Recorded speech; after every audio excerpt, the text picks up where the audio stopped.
All right. What's up, everybody? Champs here. Who do we got?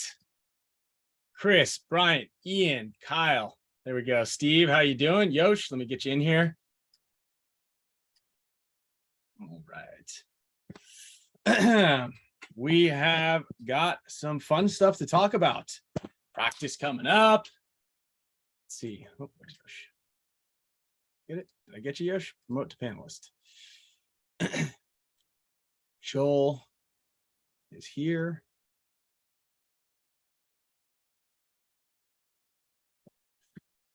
There we go. All right. While we wait for everybody to join, again, these are declined to be promoted. All of our live intel sessions are shared with all of our Champs Club members and then posted onto our Champs Club Dynasty YouTube page for everybody to watch. These are Q&A based. So if you guys have any questions for us, please let us know. One thing I want to talk about, actually, while it's right here on the screen, is how well JT is taking care of us right now with the paint for events. We've got 80 cases of paint delivered to my door just the other day, and yeah, we are stoked on that. Q&As. No, the chat is Ian. The chat is rocking. Oh, let me see here. Let's nope, the chat works. Let's see. Everyone, let's see. Test the chat. Can you guys see the chat? I just wrote in it. So Ian, can you not see? Are you not being able to get the chat here? Let's see attendees. There we go. Yosh. Promote to the panelist. Let's see here. My chat is disabled. Can see the chat, but we aren't allowed to post anything. Chat is disabled. Okay. Let's see here. Let's see here. Panelists can chat with everyone. There we go. Attendees can chat with everyone. There we go. Okay, so that's a new feature. There we go. All right, we're good. We're good. It's funny how these things end up happening. Literally, we don't change any settings, and then we come back and welcome back. None of it works. Software updates. What's up, dude? How's it going? It's going good. Going good. All right. Got it, Steve. Yeah, it's going great. What's up, Champs Club members? Steve, happy birthday. Oh, it's Steve's birthday? I think so. All right. Happy birthday, Steve. He'll correct us if I'm wrong. He'll correct me if I'm wrong. I'm gonna send the Windy City Major event over to the side screen so we can have that thing ready and primed. We're pretty excited. Did you put names on the map yet? I haven't seen it. That's a Marcelo thing. He's gonna go out there and set it up tomorrow, and then but he's kind of got it down now. He likes to do it. He's doing a good job. I like that. We need it so we can talk about it. I know. Well, that's actually a good thing to talk about too, because we just did a clinic, as you know, out at Black Ops. So shout out to anybody who was there this weekend. But one of the things we talked about was communication and naming bunkers, right?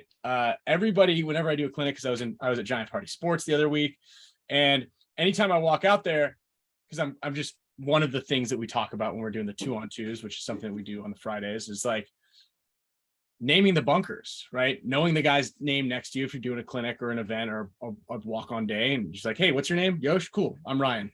Where should we go? What are we going to call this? Nice to meet you, Ryan. Nice to meet you.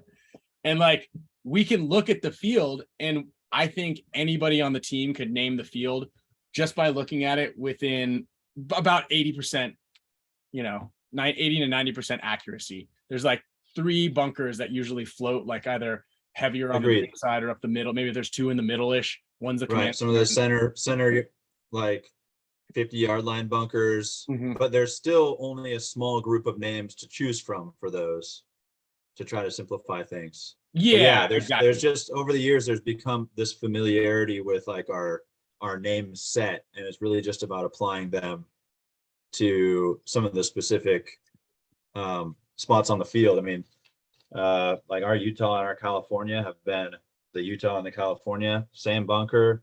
wherever it's, whatever the field allows, there's always a Utah and a California. It's always been that way. For And 20 that really years. helps with just kind of like the subconscious familiarity, right? So if you're developing that system with your team, and we always talk about this at clinics too, but it's important to develop a system with your team that's kind of personal to your team, because over time that system will become second nature, where, like, as Ryan was talking about, it's you don't have to spend hours going over the names of spots. And if you're going to play something like a blind layout and you haven't had the chance to practice bunker names and play 50 or 100 or 150 points on a field, a lot of the names of things and the situations might already have their code, and it already might be second. Right. Yeah, and the only tricky thing is when you have your system locked in like we have for so long, and then you go and guest with another team. Marcelo sent the Team USA codes out the other day, and there's like a couple little things that are changed. Or, as Marcelo knows too, and Yoshi played with the Titans before, they use our same bunker calls, but sometimes they're like slightly mismatched. Like it's like one bunker is like that was usually on the snake side is always on the other side of the field. What up, Marcelo? Mike, your mic's not working. Nope. All that fancy equipment you got. I was muted. Okay. There we go. There we go. I don't know why I was muted. What up, guys? Hey. So you were saying, kind of adding to that here. There we go. Now everything's on. The Raiders, the team I play with in Europe, they use Cali and Utah, but it's flipped. So Cali's on the Dorito side, Utah's on the snake side. And at first I was like, oh, this is so difficult. But I think people get in their own ways with codes, and we struggle with it too sometimes. We think it's harder than it actually is to just change the code. If you actually put attention to it, during the week, it's a little more work, but it's just, we get comfortable using stuff that we've used for a long time. And then we're like, no, we can't change this. There's no way. There's no way we could ever possibly call it anything else. Right. Yeah, I'm agreeing with you. Yeah. That we can't call it anything else. I know. I know. Yoshi and I have like in the back of our heads, and I'm sure Alex too, just this little applause when there's two God bunkers on the one side of the field. It's like, well, we went with money. Well, now, like, there's another one over there. It's not good, dude. It's not good. We're not gonna have this conversation again. I know it's not. It's just not good. I don't know what to say. It's not good. One of those clips goes viral on SportsCenter, and sheesh, no bueno, senor. Yeah, but hey, that's just me. That's just you. That's just me. What do I know? But yeah, before you jumped in, a couple of things that we have on the agenda. Obviously, the Windy City Major is right around the corner. Team USA stuff is around the corner. The All-Star game is going down, and then we've got a pretty cool practice. Not pretty cool. We've got a very normal practice going on this weekend. However, it is also going to be really cool. It's gonna be extra special, dude. It is going to be extra special. That's a good yeah. One. Yeah. Because Jake Turner. Jake, are you in here? Is Jake in here? Maybe we can get him on if Jake's in here, we can get him on here to talk a little bit about it, but I don't see his name in here. Oh, we got Blake in here. Here we go, Blake. But yeah, Jake Turner, who won the Champions Club mega gift. There, FaceTime video. Oh boy, why is that connected? Sorry, guys. Sorry. That was just Bear, by the way. He just came into a live thing we did on Play the Game. He was going absolutely crazy.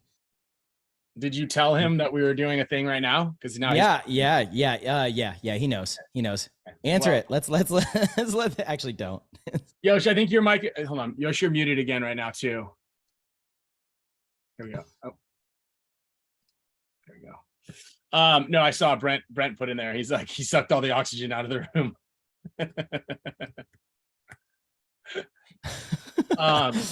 And then we've got a question. What up, Blake? Yarb dog. What up, boys? How is it out there? Hot. It is. I told you. Yeah, it was too hot. We were in Palm Springs, 102. We're going to higher altitude to get some nice weather. Oh, there you go. There you go.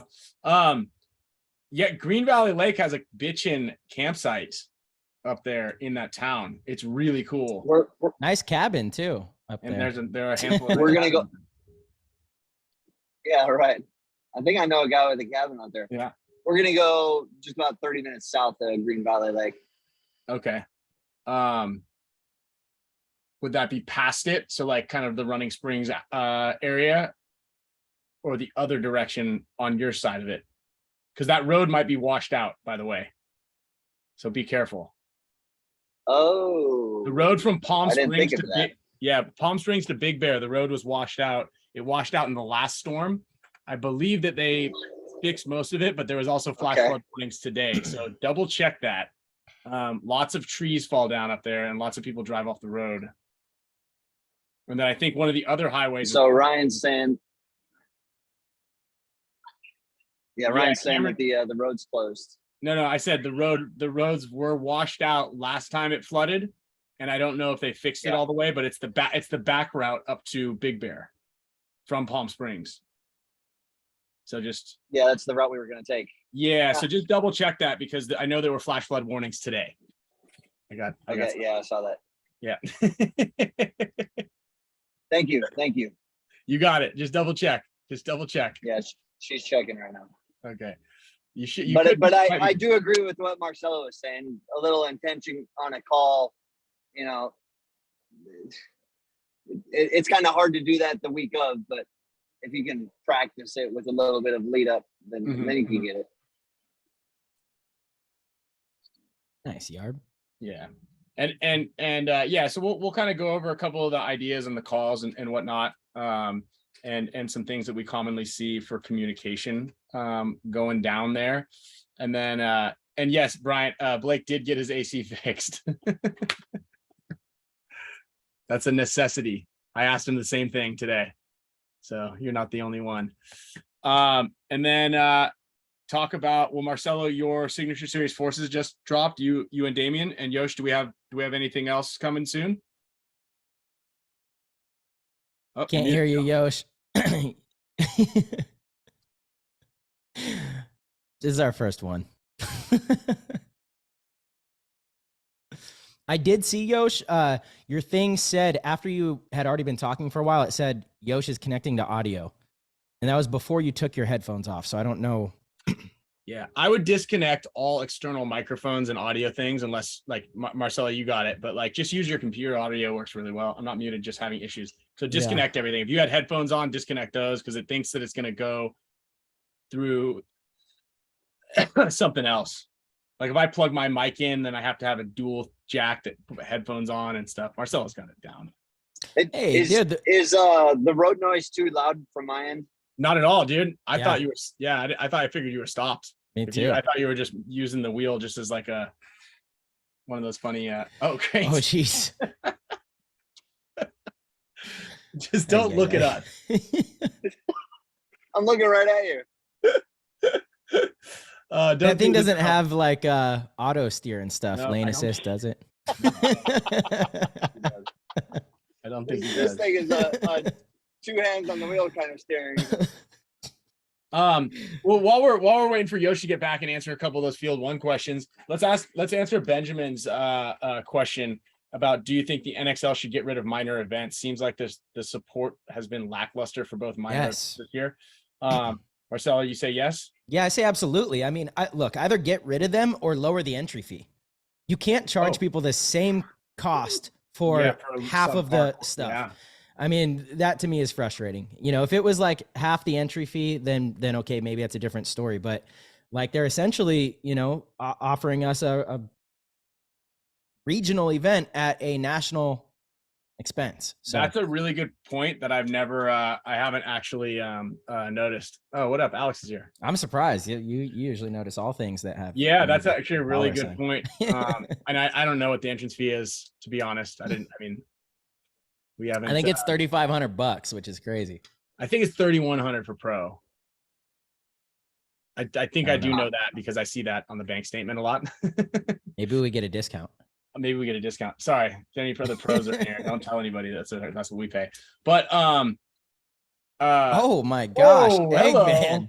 What's up, Look at this y'all? guy. Look at him. Dude, Alex is just the Looking goat of slick. all goats. He's the goat in life, the goat in paintball, the goat on the Spick and Span show. He's just look at him, dude. You look like I the heard there was Godfather a right now. Dynasty Champions Club webinar, so I had to bring it. Are you wearing pants? Of course not. Yeah, didn't think so. All right, through you. Nice. Alex has got his elephant yeah. chonies on. What's up, gentlemen? What are you doing, Blake? What's Flying up? a plane? Welcome Yeah, to flying the plane, Blake exactly. Dum Dum Airlines. This is your captain speaking. You find any pubic hairs in It's your gonna seat? be They're a probably bumpy ride. mine. Oh, man, Well, Al, I'm what's- excited for this weekend. Yeah, Al, what's up? What's going down? Can you hear Sebastian? He's screaming in there. No. Oh, okay, good. Anyway, yeah, just looking forward to practice in 2 days.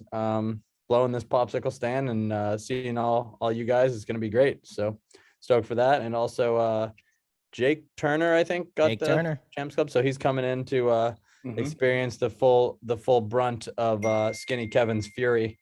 So that ought to be fun. So I'm stoked to get back in the mix and play a little paintball. What's going down? Why you dress up? What do you got a dinner going on or what's happening here, pal? Yeah, going to it's like a charity thing for this hospital that's close to here.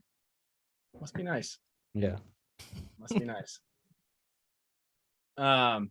What time does that kick off? Are you gonna be back in time for practice? Well, it kicks off at 5:30, which is in let's see, 13 minutes. But Margaret's in there getting ready, so you know. So we got plenty of time. Yeah, we got plenty of time to chat. we can actually learn several languages too if you want to read a novel, maybe learn Japanese. We should be able to squeeze that in before the event.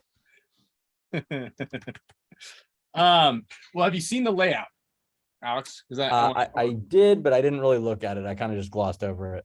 I with the map, I don't know. I can never really tell. I don't want to spend a lot of time like making an assessment or coming to any type of conclusions based on the map. I'd like to see it in person and say like, okay, that's what that's going to look like. And, and always the field's a little bit different than the map.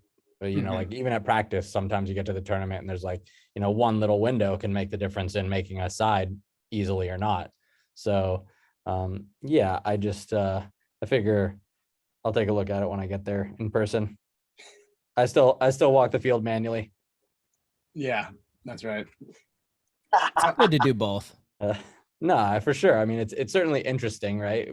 To look at the layout and see what you think. Let me look at it. I'll look at it here. It sounds like you have like a professional microphone right now, Alex. Your voice sounds because really I'm nice coming through outside this. and I'm like in this corner and it's super quiet. Mm-hmm. Nice. Wait, are you on a computer? Yeah, I'm on a computer. Oh, okay. That's also why.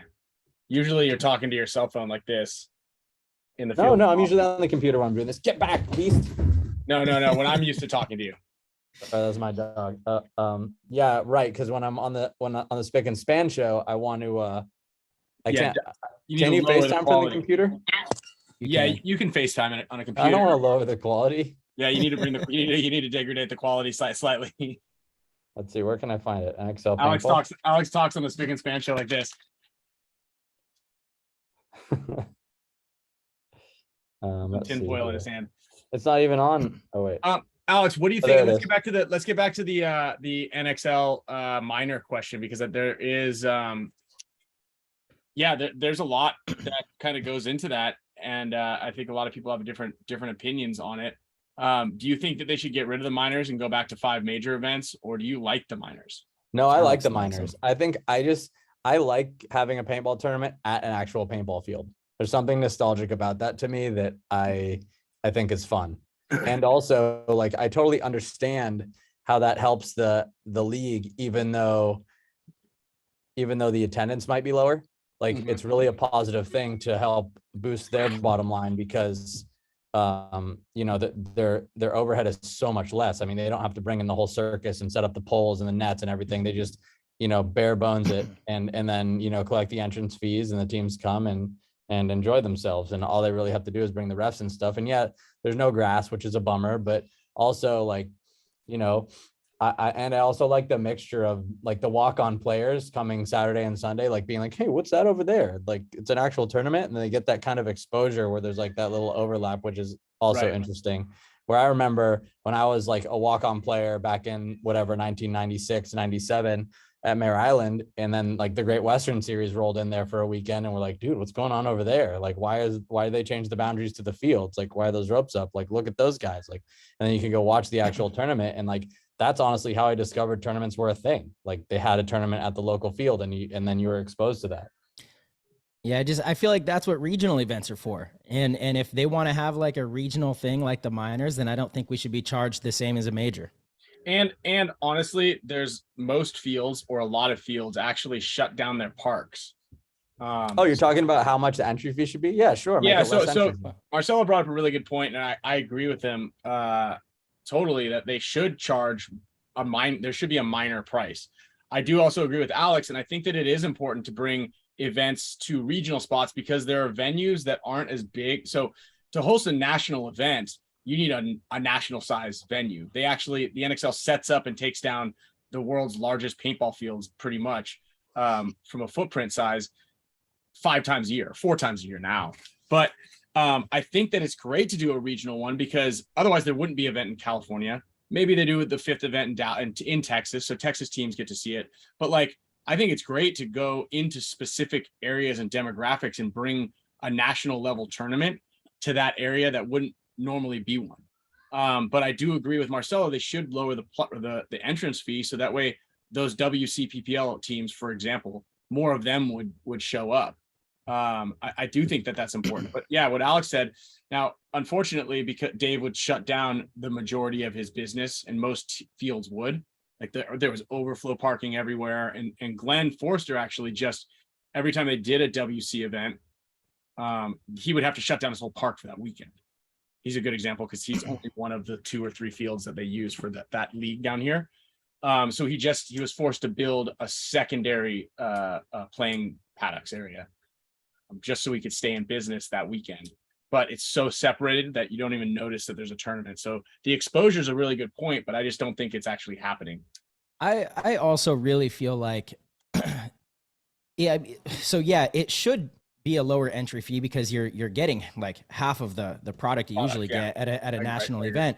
But then you're competing with the other regional leagues, and that's not good for paintball either. Like, you know, #grow paintball is kind of the NXL thing. You're going to compete with the local regional leagues to try to steal their teams. Kind of. I don't know.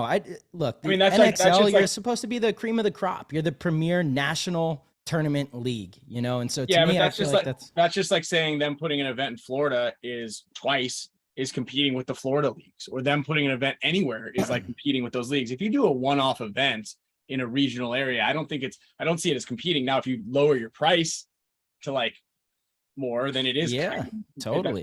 That's more of a conflict, I would say. Totally. Yeah. And so I don't know. I'm just not a fan of paying the premium price and not getting that product. And so then if you do lower it, you are more than likely competing. I don't know. It's just, to me, again, the NXL, it's a National X-Ball League. It is the premier league in the world. It should be however many events they want to choose. If they want to do only 4, okay, do 4. If they want to do 5, sweet. But it should be all premier. Like, you know, when you go to an NXL event, it's going to be the cream of the crop. It's the elite tournament experience. You're going to have all the vendors, all the top teams, Go Sports in its full production. You know you're going to get the best product for tournament paintball. That's my opinion on it. I don't know. Frustrating, these minors. All good points. I mean, yeah, you should be paying for what you get. I mean, that's true. Like if you're going to a local field and you're playing on the, you know, whatever turf that beats you up and it's, you know, kind of funky and the infrastructure is not great. Yeah, maybe you get less money and the prize package is less. But either way, look, I'd rather have 6 paintball tournaments than 4 or 5. I think that, you know, we're a paintball team and I like playing paintball. And the more there are, the more fun we're allowed to have. So I'm with that. I am happy that they're doing that just for that reason. We could go play in Europe. Oh, we can't. Damn it. Oh, They stifled us there too. well, hold on. There are 2 other people that are in this chat that aren't going Yeah. to Europe that can go to Europe. Yeah, Mister, I'd like to play paintball, Alex Frazee. Uh-huh. I know, man. Sorry, I Dunking can't on do it right the- after Chicago. I used up all my paintball weekends. Maybe if they So didn't why have do you those want minors, another maybe if tournament? they didn't have all those minors, I'd be able to go to Europe with you guys. Dang those miners. Yeah. I don't know. Oh, I feel man. like this dinner that you're going to buys you like at least a week in Paris. Yeah, right. Plus, you got to scout. Oliver's not going to be there, so you got to scout for the Hormesis pop-up shop, or not pop-up, the physical location that. Yeah, Greg from Paris, you got to go check it out for us. You guys already have it open. Okay, then go go Wait, buy no, something there. that was a question. You guys already have it open? No, I got a picture of the location, but I'm assuming Greg from Paris will be there, so you can go check it out. Just make sure to bring him some Altoids. Oh yeah. Hey, I'll bring him an apple. Yeah, an apple. That's way more subtle. Hey, well, you need to bring me some threads, because Oliver set up a fun. He's gonna get me a bunny rabbit. I don't know if you've seen the concept art for the photo shoot that I'm doing with him. No. But he sent me some pretty wild things. I don't know if Margaret has a pair of white shorts I could borrow. But he wants me to wear some You sort can borrow of. her undies. She said she got some white undies. I am looking at this field. This looks like a good one for you, Blake. Those 2 towers in the middle and like lots of center moves. Yeah. Here, I'll pull up the field right now, actually. And let's see here. Give me a second. We're gonna bring up image preview here. Share. All right, you guys all seeing the layout? All right, where are you going, Yeah. man? Where are you going? Where am I going? Yeah. Either the California or the Utah. Whichever one is better. And then Marcelo takes the lousier one. So it looks like I'll be in the California because there's a bounce shot. It looks like there's a nice bounce shot off of both of those. No, yeah, that bounce shot is definitely shootable from California. So yeah, I mean, it looks like the off the break shots are going to be difficult. Yeah, it does initially look like that on the guns up thing. Are the wedges, the giant wedges, are those standing up or are they laying down? Can you tell from that? They're laying down. They're laying down. Yeah, so you can shoot over. I think there's going to Yeah. be shots. You just have to be creative. I mean, it's kind of like how all the fields have been, really. There will be shots. There will definitely be shots. Yeah, it looks good. Looks fun. Yeah, the Dorito side looks really fun. Looks super fast. Very heads up. Win a gunfight down the tape. Check off. Go through your checklist and check off the middle bodies, and you can get to that Dorito 4. We're probably going to call that Texas pretty quickly. Dalton's little recap of it was really funny. I want to read what he put into the group chat as soon as I posted the layout in the group chat. What did he say? He goes, expletive, yeah. Easy dive into the beast. Yell kill 1, hide for a bit, let one of the snipers get killed 2. Get to the Texas, pinch a guy out, let their snake guy make a mistake, hit the buzzer and win. Easy money. That's like exactly how he's going to do it too. Sounds good to me. Sounds good. I'll be standing next to Skinny Kevin. Easy money. Yeah, that Dorito side does look really good, and you're looking at these things and kind of like walking around just virtually. I mean, the center looks like it's going to be big punches, kind of can be thrown up there. That snake side brick, you could probably stand on top of that thing and stop guys getting around. It's funny. I see that comment from Papa Sash. Is this layout hella basic? And it does look very, very, I don't want to call it basic, but pretty simple. However, people don't like it if it's too complex. They don't like it if it's too obscure. They don't like it if it's basic. So, I'm sure that a lot of people know it's tough to get it right all the time. But what I think is kind of exciting about this, and what will make it a little bit more exciting, is that there aren't large corner bunkers, right? So it's not like it's going to be it doesn't seem like, I know it's too early to tell, but like that it's going to be a very slow field. it's gonna be difficult to slow this thing down. And then there's lots of stuff in the middle. You know, without any big stand-ups like all across the back, it just makes it harder to be a slow, boring field. But again, I've seen this for, I've looked at this field for a full 90 seconds, so I don't really know. Yeah, I mean, I think you're definitely right. I did the full breakdown with Nick, you know, for BKI earlier. So we're on the Guns Up app. You get a little better view than this overhead view for sure. You know, that snake corner is a small cake. So it's hard to even count it as a corner, right? But this field, you don't really have a corner on either side. That small cake on in the snake corner, I think will be a good like secondary or counterpunch kind of position. But you're not going to go there and help your snake guy. You're not going to go there to do anything, you know, like that. You're probably going to go there to save a game, you know, catch another snake player that's coming down the field, wrapping, thinking they own that side. Yeah. But with that said, like you said, the two back bunkers are cans, and those are super hard to live in. The next bunker on the snake side is the little temple, the money, right? Sorry, there's no God on this one, Ryan. There's only the one. But the money, like that's gonna be a super tight spot too. Hard to live in. The, you know, Dorito one, what we'll call the beast, kind of a flat back, that also gets really tight. So yeah, it doesn't look like there's a lot of great positions, at least on the back line, to slow the field down. Now, there could be, you know, like, hey, if we get up to these positions across the 30-yard line, we could really slow the field down. And I do think that's the case with this one. But it does look like it's going to be pretty fast, you know, especially that snake. It looks like the only thing that's going to be able to slow it down is, you know, it's kind of funny, but it's the can on the snake side shooting a bounce shot right off of the little wing straight into the outside of the snake one. I don't know if you have the. Okay, I have the thing up. Say that again. It's shooting. Yeah, so from the can, shooting which can? off the snake side can. So California? Yep, California. Got shooting off of snake 2, the inside of snake 2, right into snake 1. Yep. It's, yeah, it's like, looks like it's just going to be a nightmare for that snake player to get out of that. Because he can't even wrap and check off the California because that pin is in the way. So there's like almost nothing you can do. And no one can really put the California in. You know, maybe that will be where the corner comes into play, actually, now that I think about it. Maybe a secondary body. Well, I mean, you're talking about bounce shots. I mean, this looks like if it's shootable. Oh. Yeah. Right there. Mm-hmm. Mm-hmm. What did I just draw? Battle of the bounces. Yeah. I mean, you love You that. guys are so smart, man. I just want to get into somewhere where I can get close to a guy to bunker him. leave the smart stuff to you guys. I did like your analysis of that corner though, Marcelo. Like that's the place you go to save the game. That's smart thinking. Yeah. You never know though till you get out there. Let's you know, really. It's funny. Someone was talking to me this weekend or last weekend at Black Ops about bounce shots. He's like, "Hey, how do I get better at shooting, like finding bounce shots on the field?" And I was like, "Have you ever played pool?"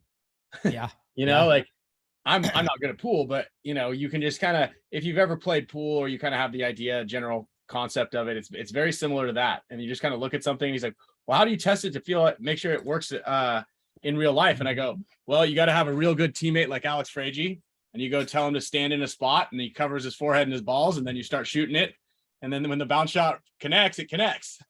Yeah, you know, it's funny. We actually talked about this in the BKI thing too. So last weekend I was in Boston with the Team USA kids getting ready for the NXL Europe layout, and we were walking around looking for bounce shots, and there was a bunch of different spots where I was like, this looks like it could work. So, hey, let's have one of you shoot, one of you go down to the other side and let us know if it comes in.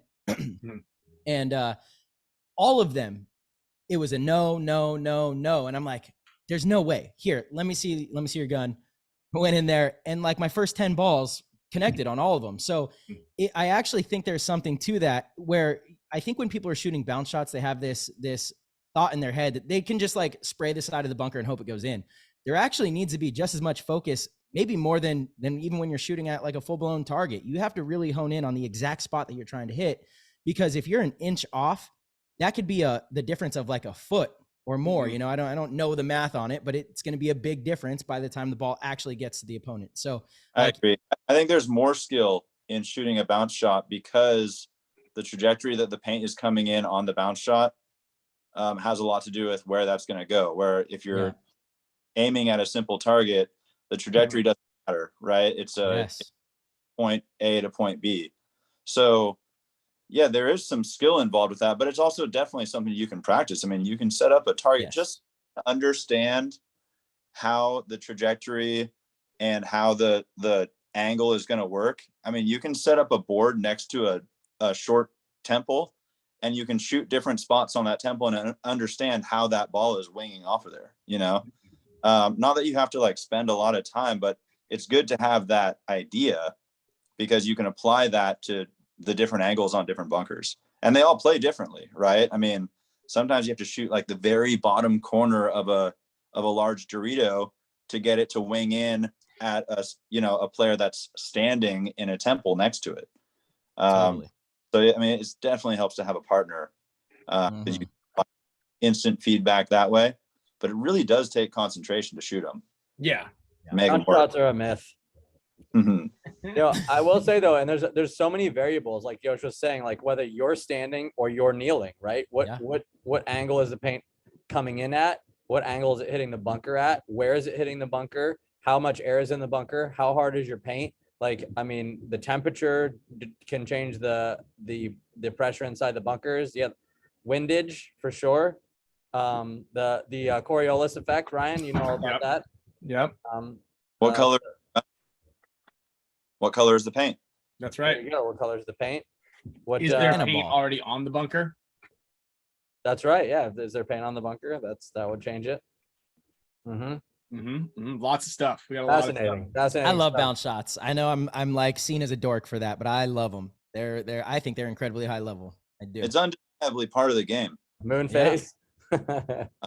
And there's not just a randomness to it, you know. I mean, there's some level of randomness sometimes when you get hit by one, but to properly execute it and to actually get kills from it, which totally exists, it's not randomness. Totally. There's a skill there, so it is an important thing to consider. Yeah, that's that's absolutely right. Yeah, I think having the two things that Yosh said, I think that's great. If you're unsure of how it even works to begin with, the best way to do it is to set up a target that is unobstructed from your personal view, and then shoot a very simple bunker, a stand-up can or some temple, and then just see how that trajectory changes based on where you shoot it, and have a large target there. And then secondary is when you go out onto the field, if the target is covered, then you have to have a very willing teammate that's understanding of what you're trying to do. And then once you shoot it, like what we'll do a lot of times is after you shoot it a bunch of times, if we haven't connected, that player that's standing there in the brick or in the snake or wherever it is kind of comes up and says, no, shoot a little lower, shoot a little higher, shoot kind of right here. And then you just readjust your shot a lot more. So you really hone it in and dial in exactly where you're supposed to be. And that's a really good, I think a lot of really good takeaways, because a lot of people don't know, they just want to know where the bounce shot is. And then you got to find it from, trial and error a lot of the times. And it does take a lot of paint, you got to shoot a good amount of paint at each spot to make sure it really works. And you need accurate paint, right? Yes. If your practice paint, which this happens sometimes, but sometimes your practice paint just doesn't fly that straight. If you're only getting 1 out of 10 balls to like land on the target that you want, you're going to get weird feedback. You're not going to get the proper feedback to know how effective it is. Mm-hmm. Another thing that you can do, which we do sometimes, is you start by shooting it from a closer spot, right? Like if you're trying to figure out on this map, for example, if there's a bounce shot from, say, California off of their money into the opposing California, you don't have to stand that far away to begin with. You can stand actually like half the distance closer and shoot the money to see if that actually exists. And then you can back it off so that accuracy and the accuracy of your paint starts to become a bigger factor, right? But you can actually test the theory of that bounce shot and the angle of it by shooting it from closer up. I like that. It's a I love bummer how for you the person called it a in there. map instead of a layout. Hey, what do you think of the map? It's like a video game thing. Well, I mean, because it's like a halfway, a 50-50 thing. It's like when people are searching it on Google, do you type in field layout or field map? Field map rolls off the tongue a little bit more. But when you're talking about the layout, it's the layout. So field map. I've never once Googled field map. But you write field layout? Oh yeah, for sure. Interesting. I think it's a little more old. You guys, I feel like you guys have always called them like field maps. I think it's maybe because you used to draw them. I don't know. I think it's a little more old school. Started Yeah. yourself. Yeah, you used to have to actually draw it. You had to draw the map. You Thanks, get, Philip.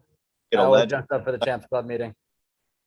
Yeah, I mean, to me, it'll always be a map.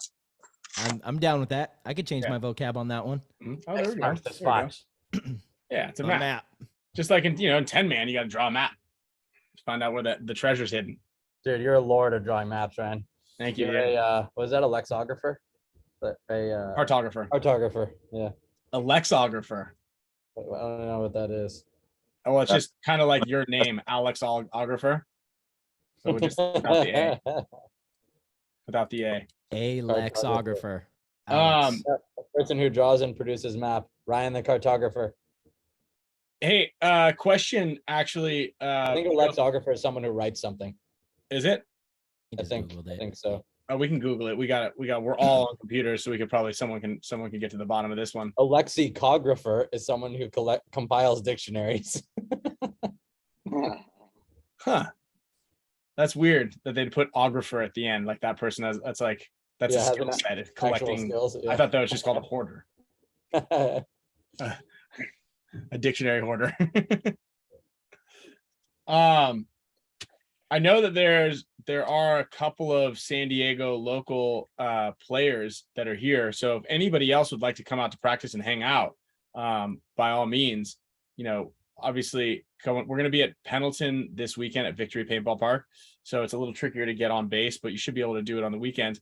Because I know, Blake, you just did a clinic out at ASG and had like 6 Champs Club members there. Yeah. I did. I saw those Yep. pictures. Yeah, that was great. Nice work. That's awesome. And Bryant's got his ID. Yeah, let's go. And Brian was out there working. It's 102 degrees out there when we were playing.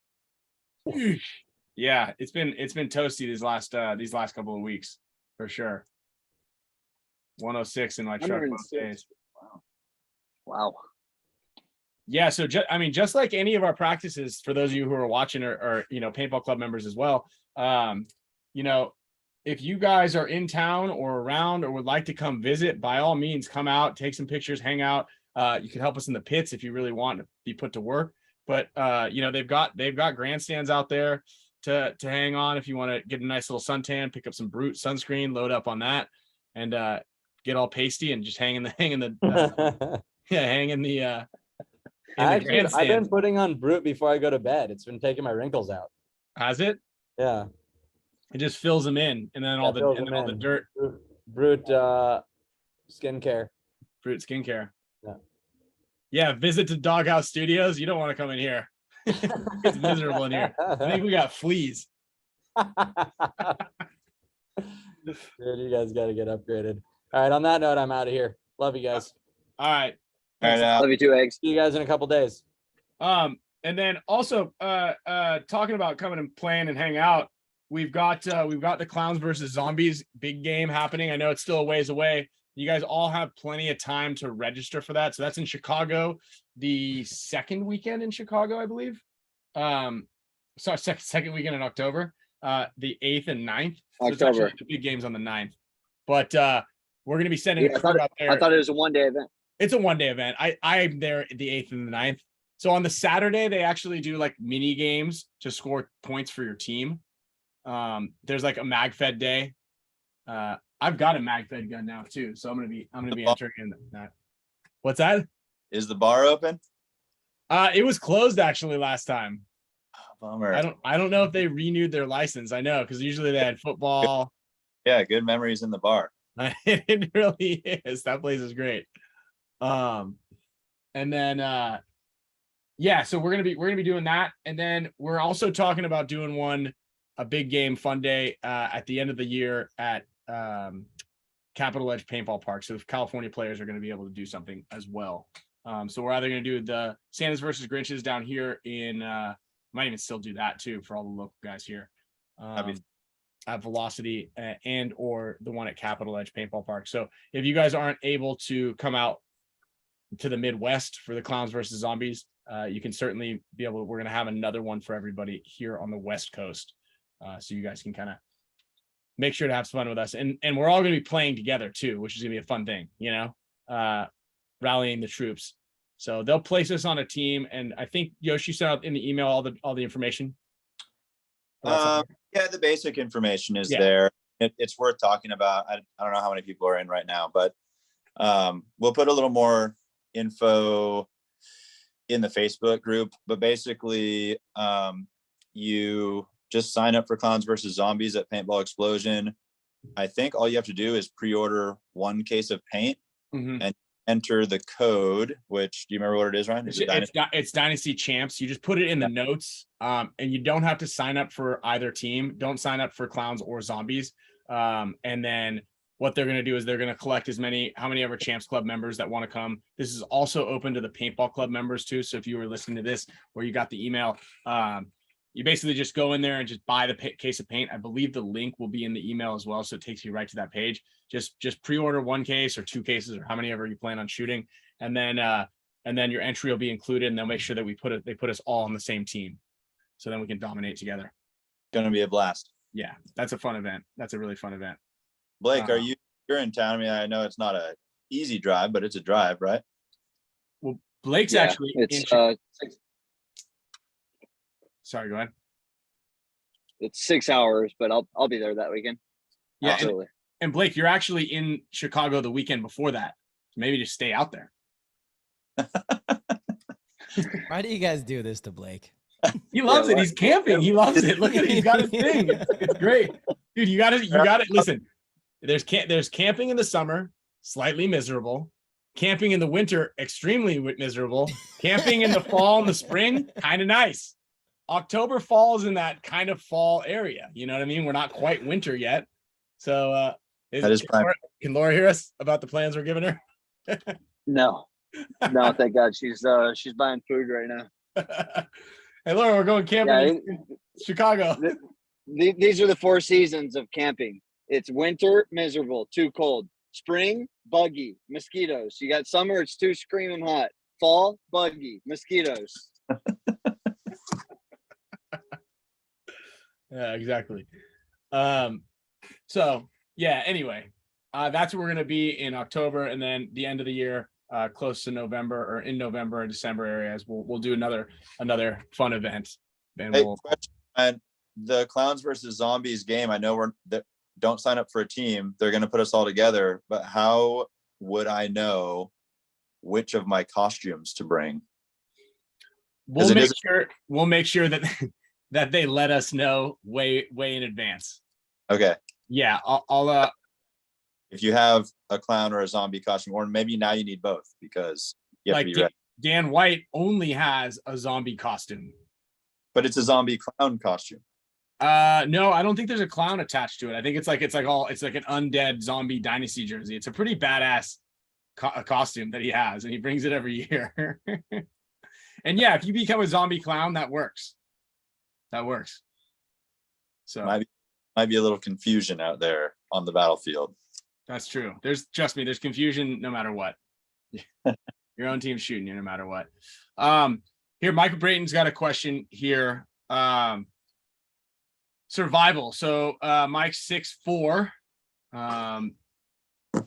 Getting down to goal is getting down to 220. Still feels a little too big to live behind many of his bunkers, like the small temples, the juice boxes, the mini W, small Doritos, or small cakes. I know you didn't put that in there.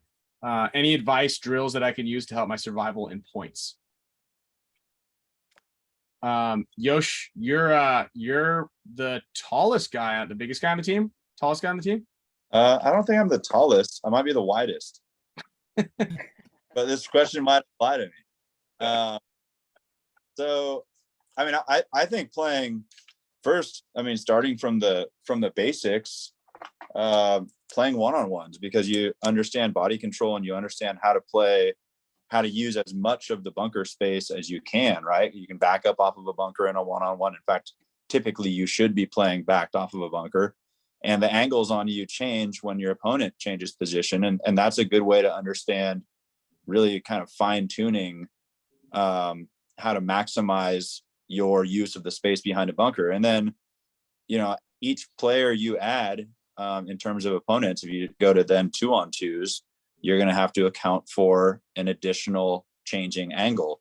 And all of those things kind of, that really comes down to, I think, less of your ability to actually hide your body behind a bunker. And it has more to do with field awareness, right? It has more to do with understanding where the threat can be coming from, and maybe the next spot that it could be coming from too, so you're not exposed. If an opponent makes one move, they don't immediately get your side, your back. And so I think it just comes with familiarity of different bunker shapes, right? If you're going to go and play one-on-ones, go play your buddy one-on-one, playing in those smaller spots, so you can understand how to play over the top of them. And he mentioned that he's a tall guy. Mm-hmm. My opinion now for paintball is that tall guys have the advantage. I mean, I didn't used to think that and understand that so much. Certainly when there were a couple years of tournament play with the center W, tall guys and guys that could play tall had an advantage. I mean, they could go play that spot, unlike short guys, right? But they could also play the outsides from the top to the bottom of it. I still feel like tall guys have an advantage. I mean, you get greater angles of shooting off of the break. You can shoot over spots and shoot diving players. And you essentially, as long as you have the ability to play low in a spot, then you get more places to play out of a single bunker. And so I think there's an advantage there. And it just comes with, gaining the familiarity of playing all the different bunker types, that you learn and understand how to play and how you want to play, how you're comfortable playing each different bunker type. Mm-hmm. That's a great answer. Yeah, Josh. I think that field of vision is also better the taller you are, because you can see over more bunkers. Right. So I do think there's an advantage there. I mean, obviously, smaller targets are harder to shoot, but in our game, it's like the more information you can gather, like you said, Blake, field of vision. Yeah. And the more possibilities of shooting people, which is, shooting down on people and shooting over spots, helps a lot. Yeah. For sure. I mean, and the other thing that I'm a big proponent of is just being flexible, right? You want to make sure that you can get low enough, that you're physically able to get low enough and play behind these spots, and then be limber enough to, because obviously as the bunker shrinks, your ability to kind of maneuver around it to block out your opponents becomes a lot more difficult. So you want to try to make sure that you're as nimble but as flexible as possible. That'll also help a lot for your guys's breathing. Being limber and flexible is going to help your stamina as well. Consume a lot less energy and oxygen. So, certainly. Mm-hmm. And being able to communicate, being able to stay in a small position for a long time and still communicate. I mean, those things will tire you out, so yeah. Practicing that, and that's, some of that comes from finding an exercise where you're practicing in that. That's why I think a lot of people find that practices like yoga are extremely difficult when you do it for the first time, or when you start pushing the limits, because a lot of that has to do with breathing in a small space. And for bigger guys and for bigger players who want to play small spots, I mean, something like yoga would probably pay off a lot. And you have to push yourself. It's just like working out and anything else, but I do think that'll increase your flexibility, increase your cardio in tight spots like that, and help you to get a little more comfortable thinking and playing and communicating in a little bit more or less comfortable positions.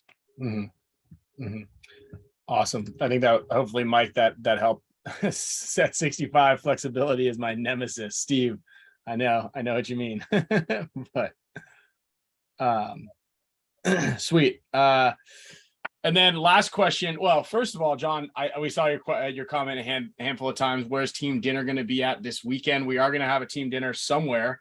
We haven't decided where yet. We always have a lunch at the end, chosen by the player of the day at the end of each day. But lunch, not sure. We're not sure yet. We just talked about that in the team chat. So hopefully we can maybe post that in the team chat or not, and let you know. That'd be great. There's got to be a spot that is casual enough where, you know, people can just kind of show up. And we talked about doing a barbecue at Coach Kevin's house, but his house gets destroyed every time we do that. Mm-hmm. Better his than mine. Indeed.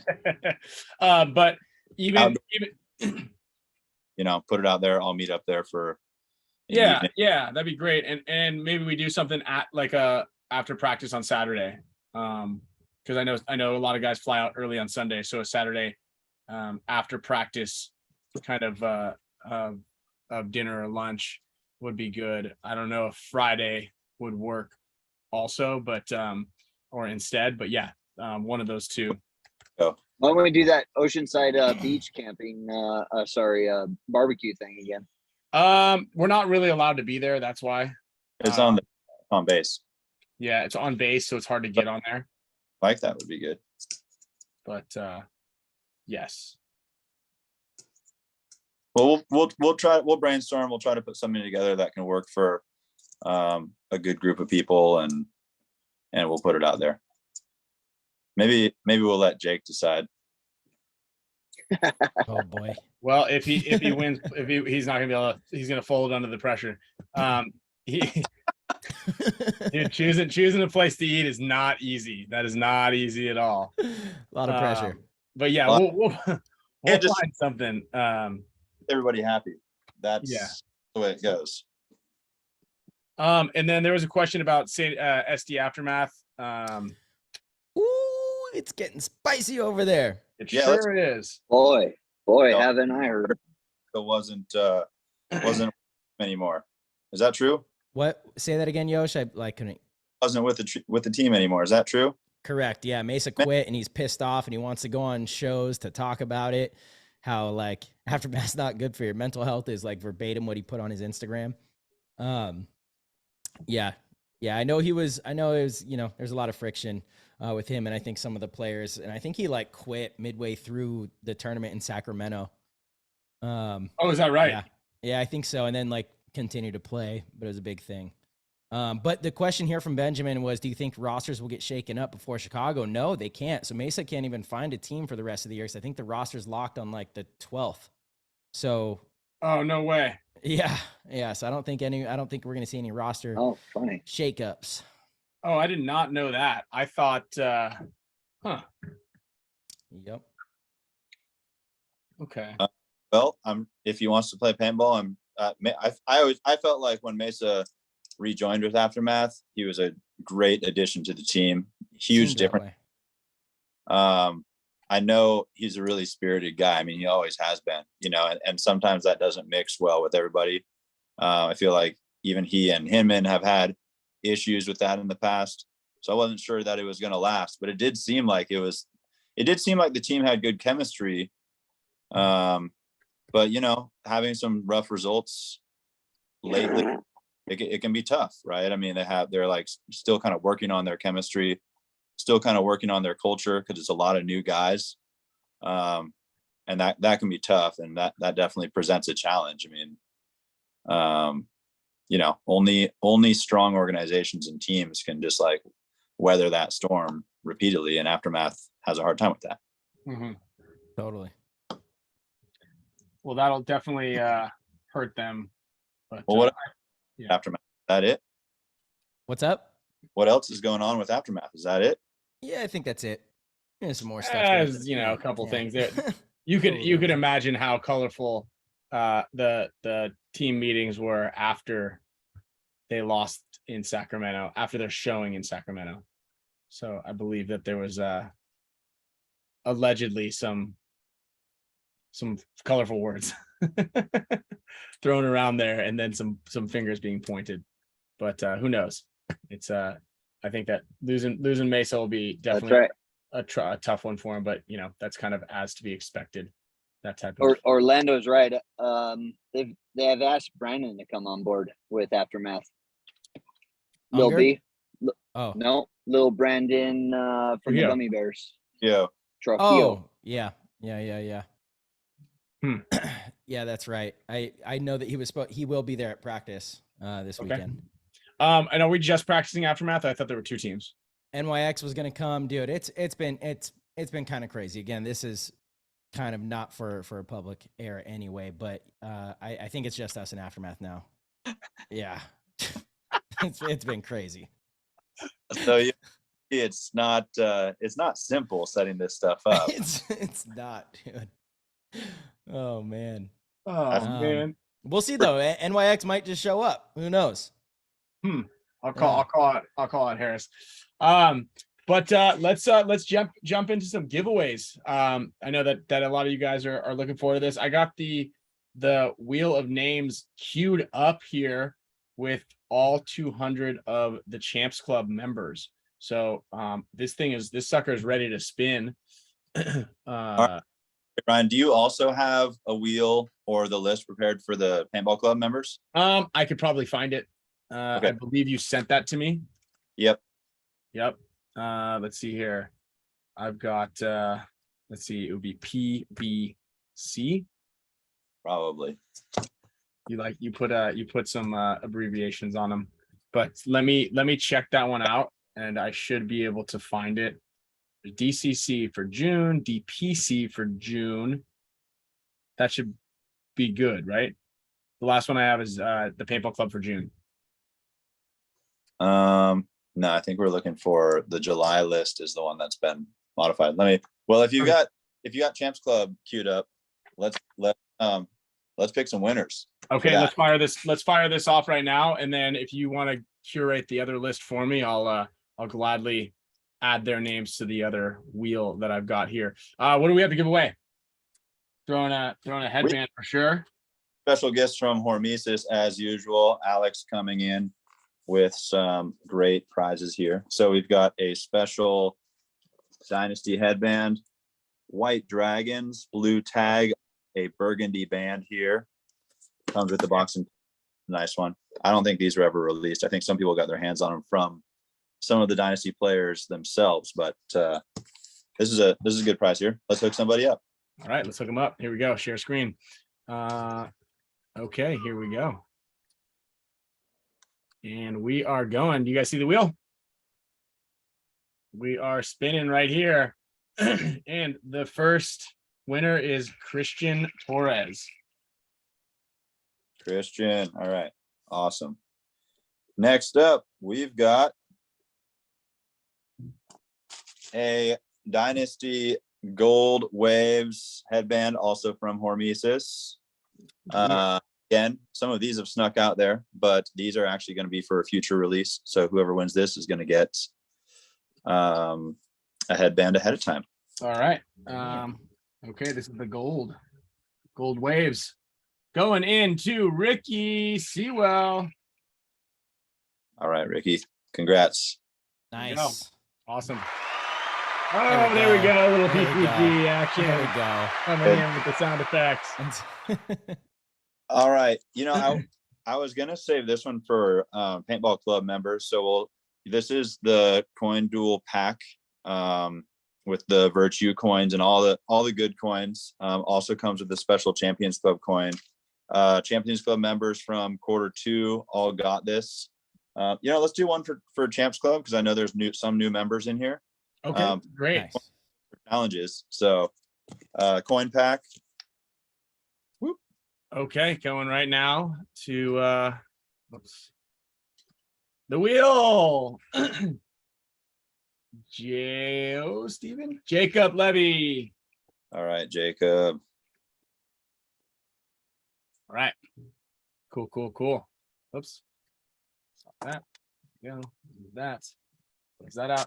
And I can actually do once you send that over, I can do it on the side, the newest Paintball Club list. Oh, wait. Oh. As soon as we can do it offline to make it a little bit more efficient, little faster for everybody here. And then we can just get it in the mail, get it in the mail. So awesome. Well, that's going to kind of wrap up what we have here for the Intel session. For all the Champs Club guys, we really appreciate all of your support, obviously, and all your interaction with each other is really great. What we love to see everything that's on the Facebook page. You guys are killing it with all your interaction there. I hope that everybody is really enjoying everything that we've curated for you guys as far as the content, the experiences that we have coming up, the VIP experiences in Chicago. If any of you are coming to Chicago, we'd love to have you guys come by, say hi. A handful of you will be in the pits with us helping out, but more so, we have that VIP section that we'll be having set up and stocked with snacks and all sorts of stuff. And it was probably one of the coolest, I think, single booths in all of the NXL in Philly. I mean, that was like top notch. It was almost better than the actual VIP tickets that you guys can buy, just because of, cool vantage point, tent looked great, snacks, waters, and we were in there. I stayed in a special place for all of us to hang out together, which is cool. Mm-hmm. And so, again, just as a reminder, if any of you are ever in the area of any of our practices, for the most part, we do one in San Diego and one in Sacramento. And then if you guys are there, please feel free to come out. Don't hesitate at all. And, come and hang out with us and, learn a little bit of the knowledge and stuff. And we're excited for this weekend to play some paintball again, see all the teams, and Jonathan, we'll see you out there. And we'll see everybody when we get there. Can't wait for everybody to come down. Right on. Thank you, guys. Awesome, guys. Cheers, everybody. Salute. See yas.